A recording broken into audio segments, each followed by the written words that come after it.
This is Nicole Troutman, the Research and Instruction Librarian with Tennessee State University, here again to share with you another open educational resource that we have available to everyone on our website. The one that we will be exploring today is called Oertx. If you would like to subscribe to this channel, you can click the subscribe button at any time during the presentation. And as always, I have put the link straight to this open educational resource in the description to make your life a little bit easier. So let me share my screen with you and we'll get started.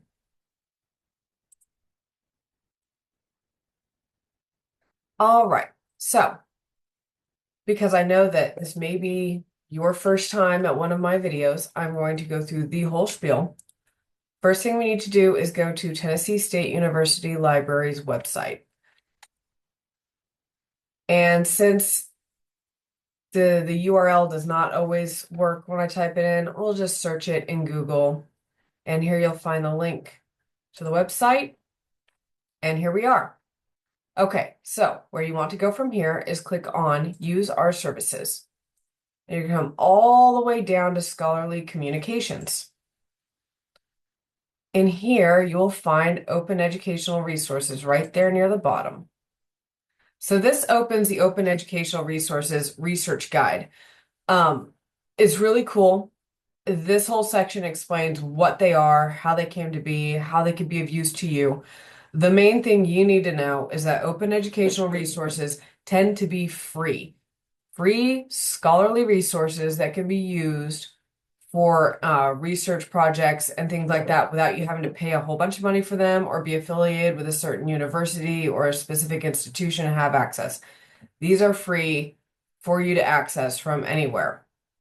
So from here, we're going to click on General OER and we will scroll down and here is Oertx. Now, this one is a little bit different than the other ones I have shared.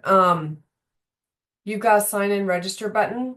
I tried to register because I always like to be able to have as much access as possible to all the wonderful little things they have on these sites.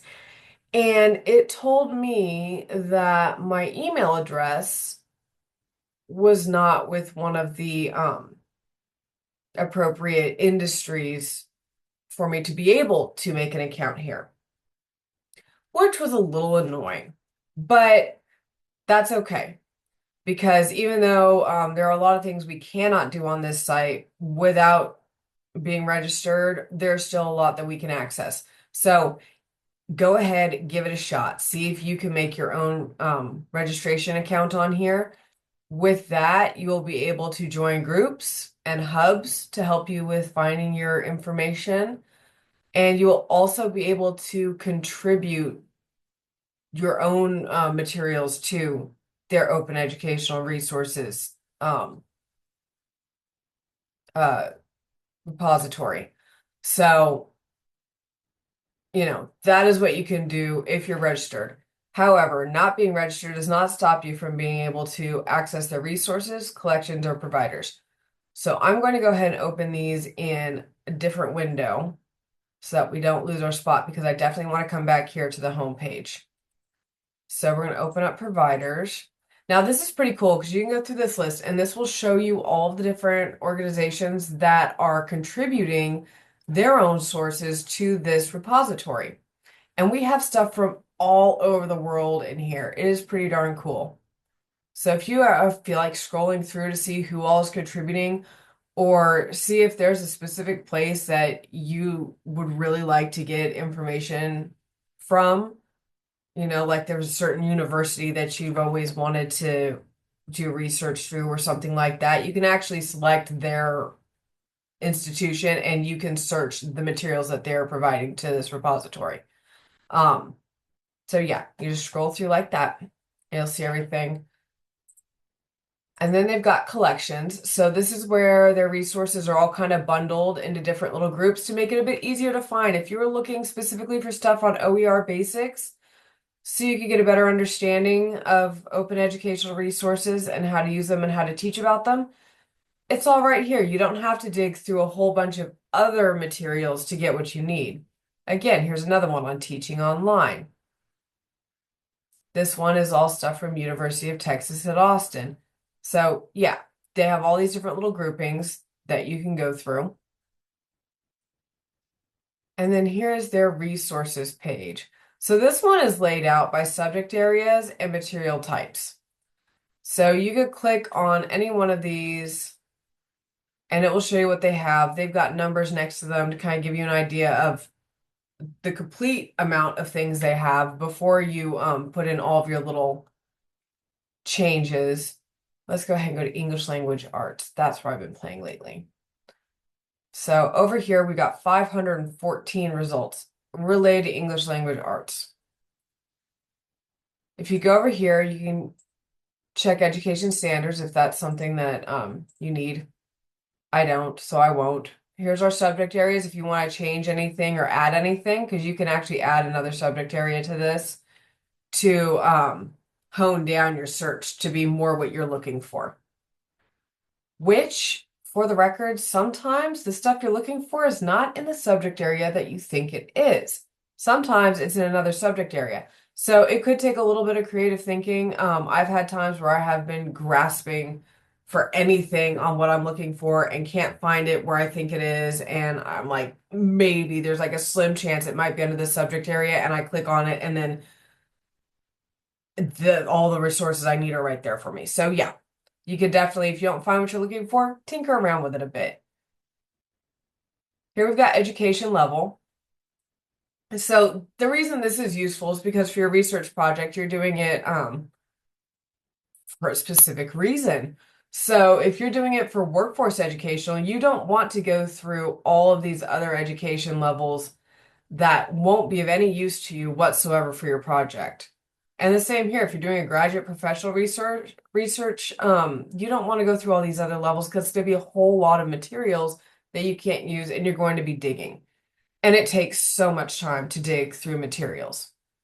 So this, any of these options could be a real time saver. Here you've got material type. So we've got a huge list of things. So if there's a certain type of material you want related to that subject that you're looking for, go ahead and click here. And this will change, all of these will change depending on what else you put in for your filters, because, not everything is available in every different little section. So your filters will change what you have available to you. But, they're still there to look for so you find what you need. Here we've got license types if that is something that you need for your project. Content source, if you want to specify your source. Primary user. Now this is kind of neat. Are you student, faculty, other? Here's librarian, so I could click that for myself. Media format. So this is kind of cool. Downloadable docs.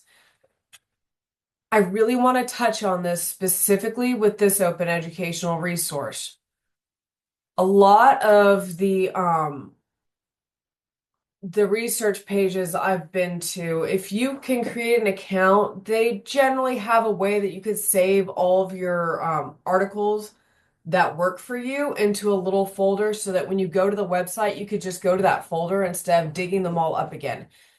If you cannot make an account on one of these sites, downloadable documents will be a complete time saver because you can save them to a folder on your computer that you always have access to. From there, you can email them to yourself. So if you're going out of town for the weekend, you don't want to bring your whole computer, but you might do a little bit of work on it using like your phone or your tablet or something. If you email them to yourself, then you'll have access to them on your other devices as well.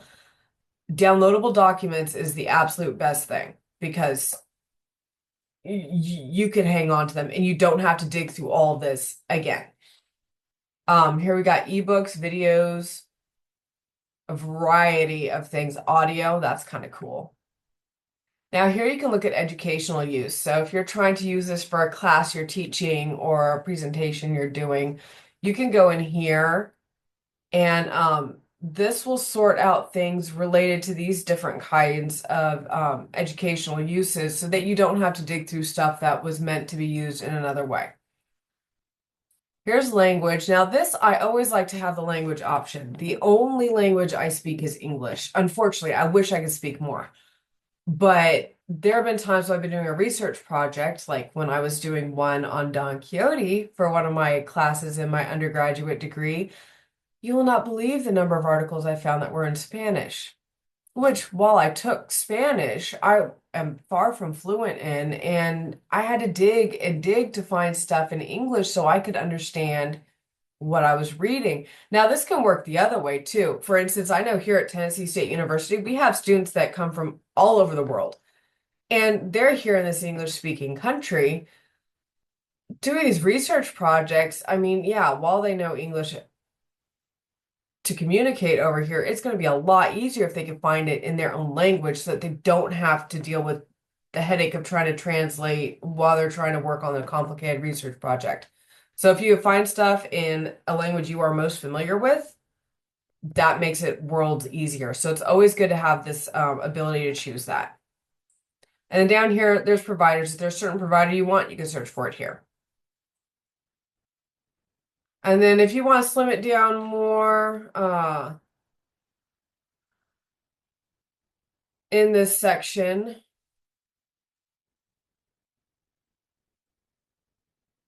so we're doing, so we've got Shakespeare. Let's do comedy. Let's see what comes up. 3 results. So that will hone that down further. So like if there's something specific you are looking for within your broad subject, you can hone them down here. Or go to advanced search, which I like even better. Now this one is a little different than what I've seen. So you can do your education standards, sort by language. I'm going to do English. You could do subject area. So let's do language and yeah, we'll leave it at that. Educational use, I'm not going to bother with. Material type, I'm not going to bother with right now, but if there's a certain type of materials you want, so see, look, they even have a homework/assignment. They've got assessments, activities, labs. They have full courses. Actually, I'll go ahead and click that because that sounds fun. I totally plan on playing with that in my free time. I'm a complete nerd for this kind of stuff. We got mixed media game. That's kind of cool. Diagram and illustration, so you can search through that. Reading materials. Now, member activity. You could choose only items with ratings, only items with context, or only items with tags. Okay, we got rubric, content source, primary user. So here I'm a librarian, so we'll put that. Educational level. Let's do graduate professional. Here's our media format. Here's your downloadable docs. Always good to have. If you cannot make an account, always click that. It'll save you time and energy. Here's our accessibility if you need a special kind of accessibility. Here's license types if you want that. And we're going to back up here, put our keywords in, Shakespeare comedy.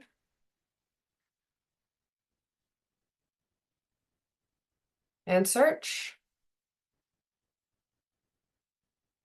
We have no matches. So let's try getting rid of that.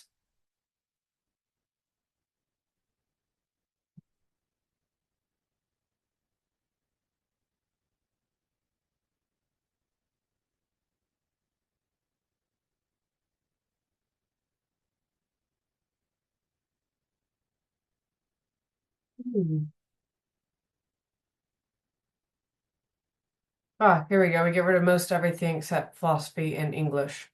Here we have something. Now, another thing you can do here is you can go back to your subject area.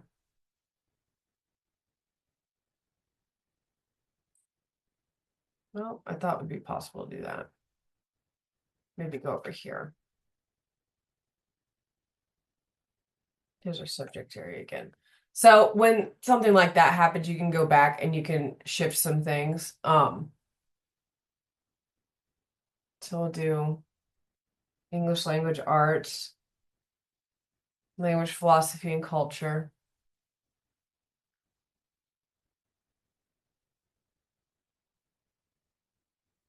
All right.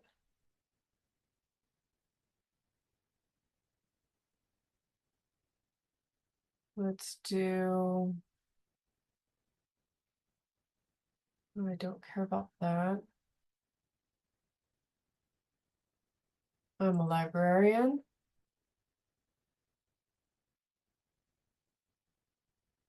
Graduate professional. Okay, let's try again. See what happens. And look at that. We go, oh, I didn't put that in. Let's try Shakespeare comedy. All right, hang on. Let's try one more time. Now let's see. And look at that. We actually have some more results. So just sometimes adding an extra subject area or something like that can totally fix your issue. So now that we're done playing around in here, let's go back to our home page. So here you could put in when you're looking for, so Shakespeare, you've got your subject area here. English language arts, have language philosophy and culture. If you want to do one of those, we'll leave it there. That seems to be the way to go. Education level, we can do graduate, professional, standard. I really don't care, but if you care, then you can use it. Or you can fine tune it with the advanced search that we just went through. And it'll take you back to that page there.